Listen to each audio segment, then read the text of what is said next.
तीन बातन ने याद रख लियो तो भजन है गो। के पहली बात मन के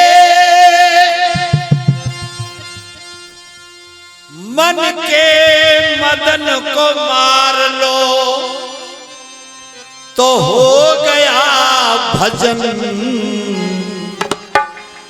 और भाई बहनों, आदत खराब सुधार लो, हो गया भजन। आदत खराब सुधार लो, हो गया भजन। आदत खराब सुधार लो, हो गया भजन।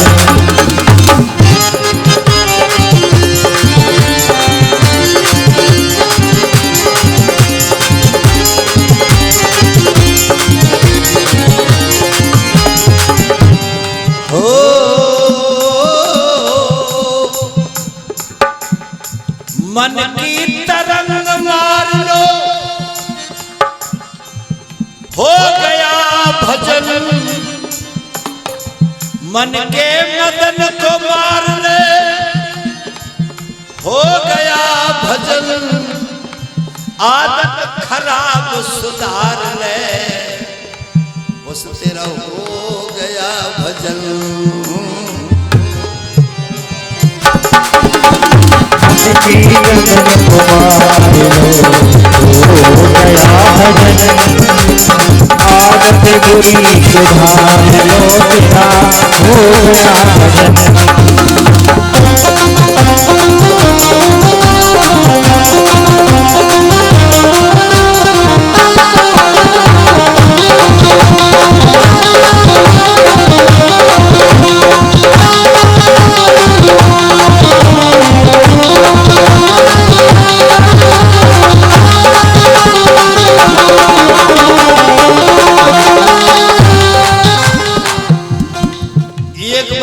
सोचना बीच में,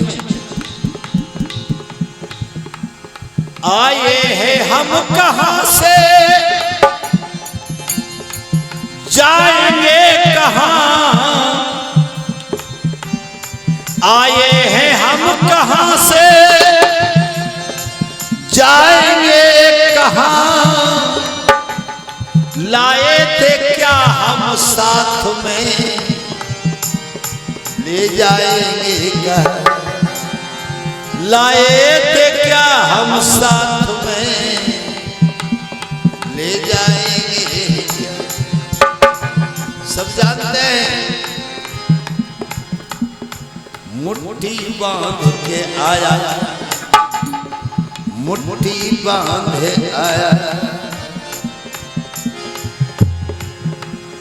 हाथ पसारे जाता, जो कुछ लिया यहां से ही लिया, और यहां ही सब रह जाता, यहां ही सब रह जाता। मेरे भाई बहनों, बस मन में यही विचार ले, या बात मन में विचार कर लो भाई। मन में यही विचार ले, हो गया भजन। जब हमने अपने मन में ये सोच लिया कि मुट्ठी बांध के मैया के पेट में से पैदा हुए भात भजारे जा रहे हैं।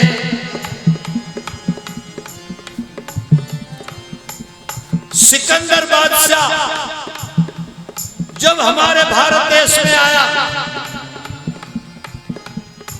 बीच का छोटा सा 1 मिनट का प्रसंग है। सिकंदर बादशाह हिंदुस्तान का बादशाह बना, इस देश में आया तो सिकंदर ने सारे भारत का एक एक पैसा मंगवा के अपने खजाने में भर दिया। किसी के पास में एक लाल पैसा भी नहीं छोड़ा सिकंदर ने, पूरे भारत देश का पैसा खजाने में भर दिया। ध्यान से सुनना, भारत देश की आजमाइश करने के लिए कि किसी के पास में एक भी पैसा तो नहीं है, इसलिए 9 ऊंट सोने से लाद के भारत देश में छोड़े कि कोई भी ले सकता है। और ऊंट की कीमत क्या रखी? 1 टका। 1 टका। और ऊंट के ऊपर पूरा सोना है, 9 मन सोना 1 ऊंट में। और 9 मन सोने की कीमत 1 टका।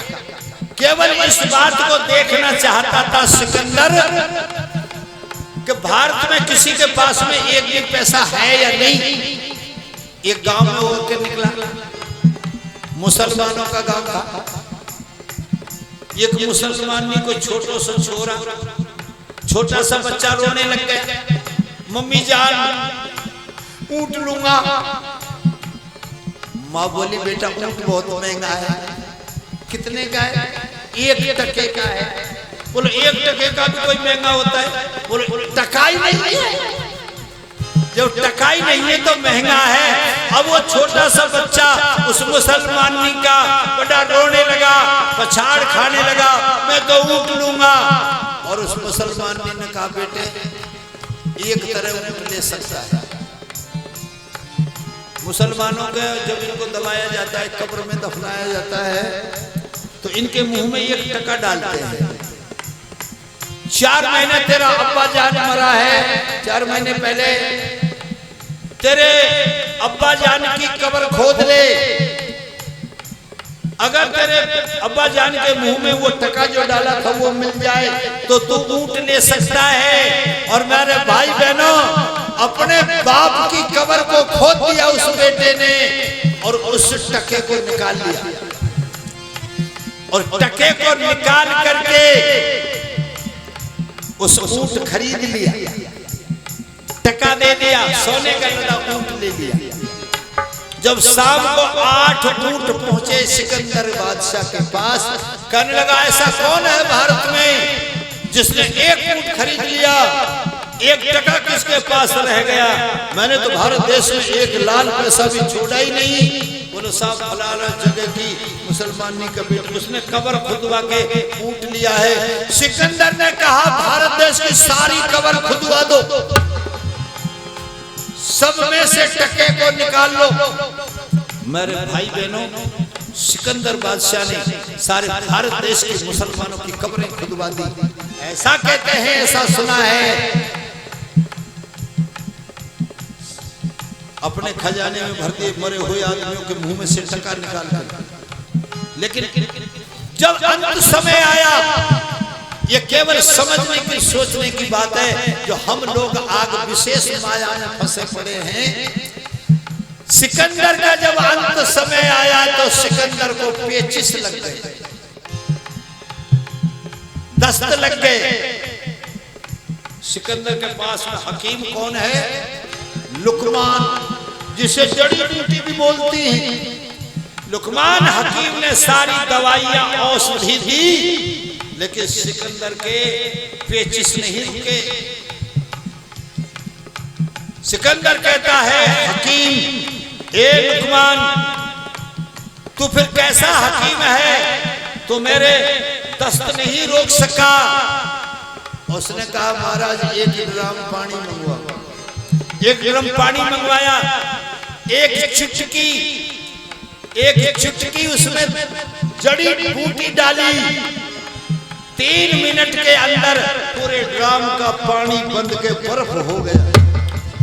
वन की मैंने सिकंदर महाराज आपको ऐसी औषधि दी है, 3 मिनट में 1 ड्रम पानी को एक जगह बांध सकता है।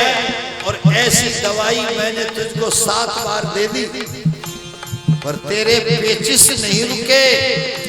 सिकंदर बोला तो अब क्या होगा? लुकमान हकीम बोला मरेगो। तो फिर तेरे पास दवाई? बोलो मरने की कोई दवाई होती ही नहीं। अच्छा तो एक काम करना, जब मैं मर जाऊं मेरे शव को जब दफनाने के लिए ले जाया जाए, दाबने के लिए ले जाया जाए, तो मेरे दोनों हाथों को कफन से बाहर निकाल देना, ताकि दुनिया को यह ज्ञात हो जाए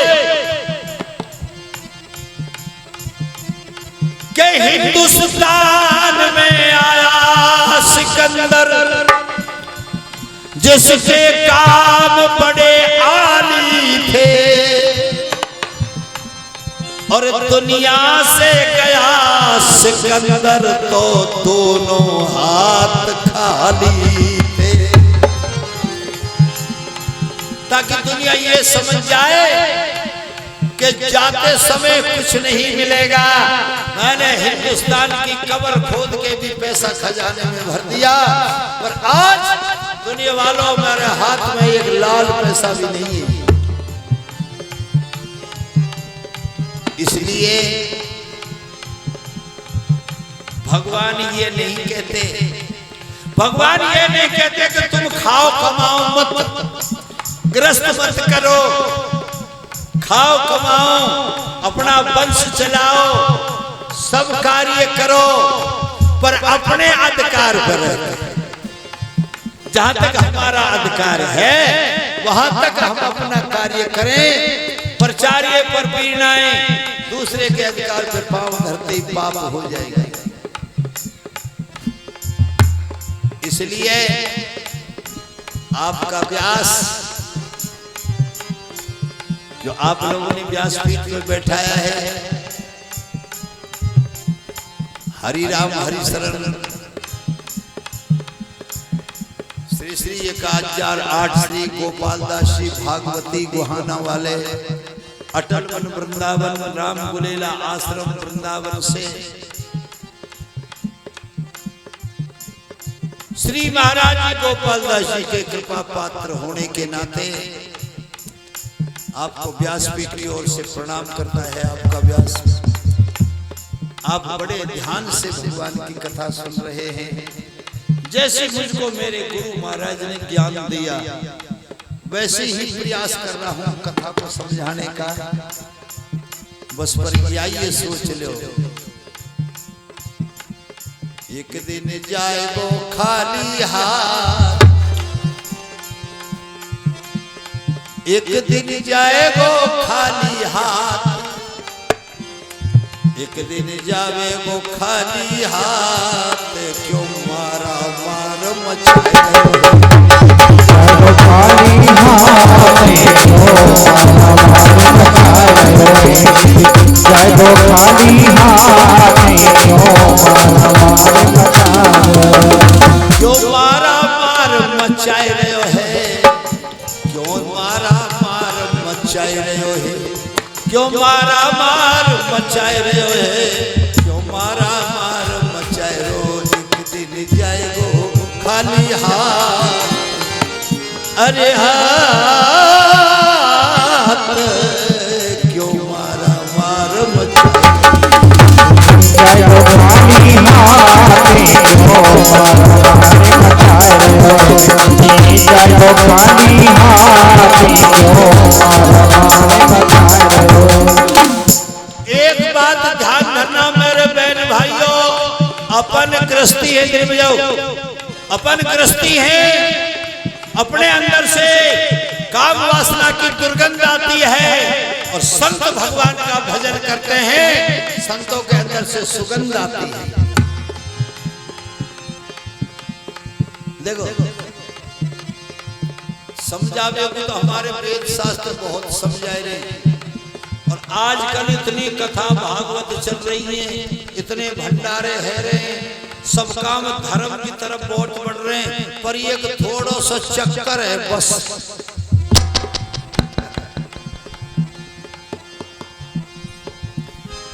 पहले जमाने में बड़े बूढ़े दान पुण्य करो करे तो पोस्टर ना लगवाओ करे, नाम लिखवाओ करे।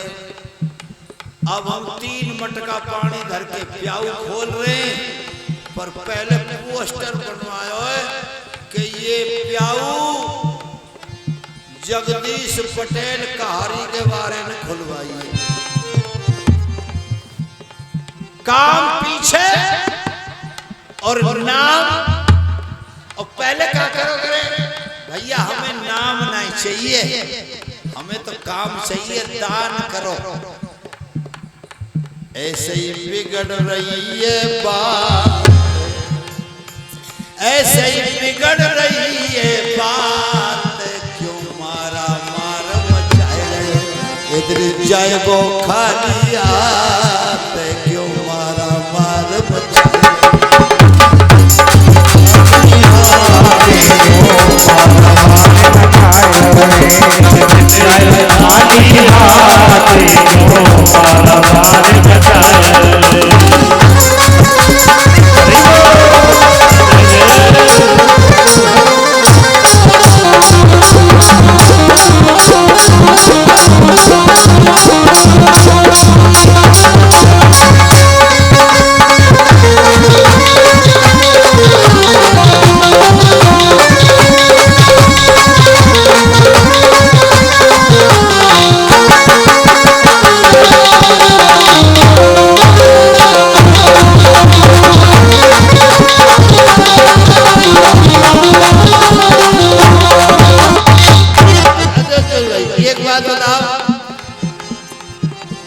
छोरी छारियों बहु बेटियों,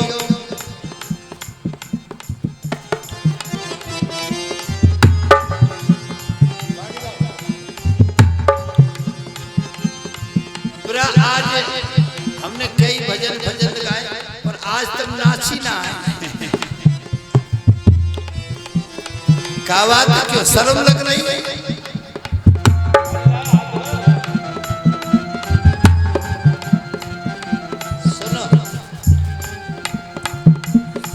आज मेरा तब में तो कोई नाची ना है।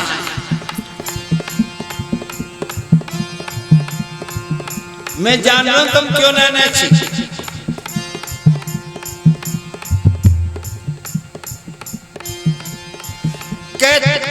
मैं बात ऐसी कह रहा हूं तुमको नाचने को मौका दे ही ना रहा।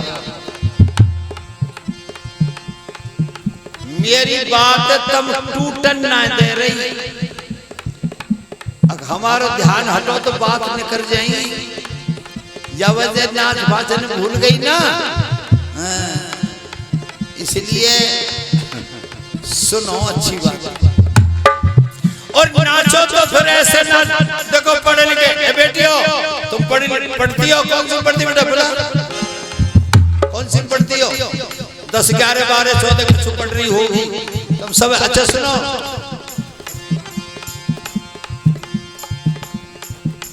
चार अक्षर लिखो। नर्तकी, नर्तकी लिखो, दिमाग में लिखो। नर्तकी उल्टा करो, अब उल्टा पढ़ो तो हो जाएगा कीर्तन।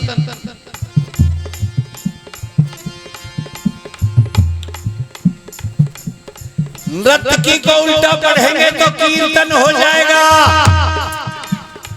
और ये जो अंगूठा दिखा कर नाचे तो नाच वो रहे, और भगवान के कीर्तन में नाचे वो नृत्य हो जाता है। और नृत्य का भाव बदल दो तो हो जाता है कीर्तन। और कीर्तन को अर्थ है कि भगवान के भाव में मस्त होके मीरा जी की तरह नाचो। ऐसे मत नाचो को कोई हमने देख है कैसी मलूक नाच रही है। भगवान के भाव में विभोर होके नृत्य करो तो नर्तकी का उल्टा करेंगे तो कीर्तन हो जाएगा। और कीर्तन भगवान की कीर्ति में नाचा जाता है, उसमें कोई दोष नहीं है। नाचन में कोई दोष नहीं से, ये नाचे दुनिया सारी।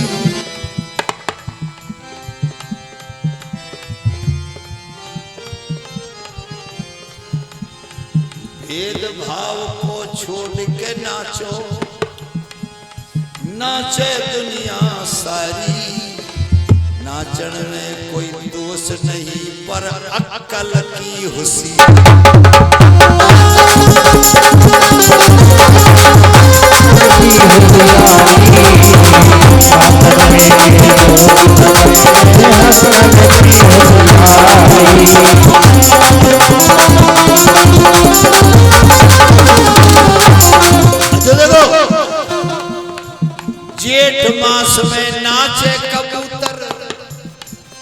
लगे घटर भू प्यारी, जेठ मास में नचे कबूतर, लगे घटर भू प्यारी।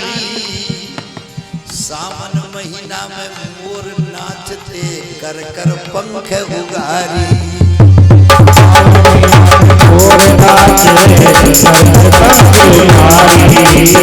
सावन महीना में मोर नाचे शिवरी नाची, रामा नाची और नाची मीरा बाई। और नाचन की क्या बात बताऊं, ऐसो नाचो सजन कसाई।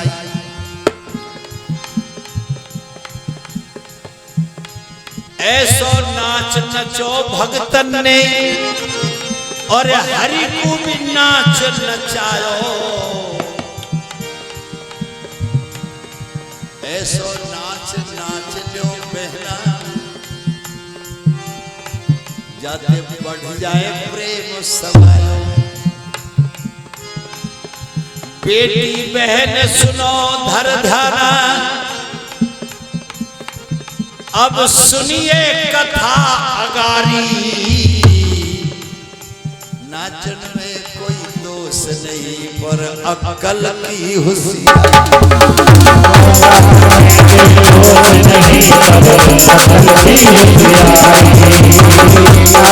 कोई दोष नहीं